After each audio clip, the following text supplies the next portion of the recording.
Hello viewers, welcome back to my another video. How do you know if the iPhone display is original or copy?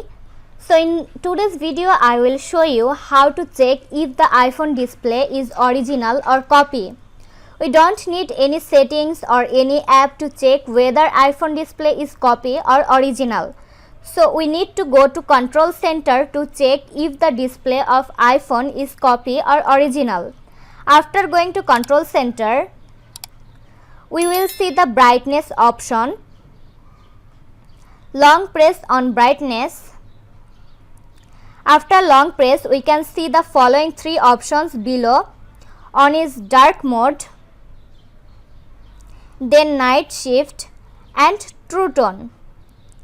If true tone is on your phone, then you must understand that your iPhone display is original and the display of the phone has not been changed yet. One thing to keep in mind is that those who are using iPhone 4, 4S, 5, 5S, 6 or 7 model iPhones do not have this true tone option in brightness. That means their phone doesn't support true tone, and that doesn't mean changing their phone's display. Starting from iPhone 8 to the upper models, you will get this true tone option. You will also find this true tone option in the settings. Go to settings, scroll down, click on display and brightness. Here is the true tone option. If you turn on this true tone option, the brightness will gradually decrease.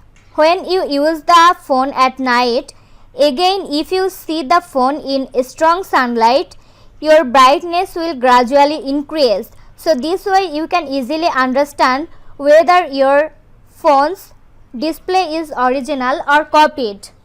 When we want to buy a second-hand iPhone, many people have a question whether the display of your iPhone is original or copied. If the display of the phone is changed, then the true tone option will not work. When you go to buy a new iPhone from 8 to upper models, check if the true tone option is available and see if it works automatically in the dark. So this was today's video. Hope you understand how you can check whether the iPhone display is original or copy. Hope you like and enjoy the video. Do like, comment, share and also subscribe to Apple Info YouTube channel. Thanks for watching.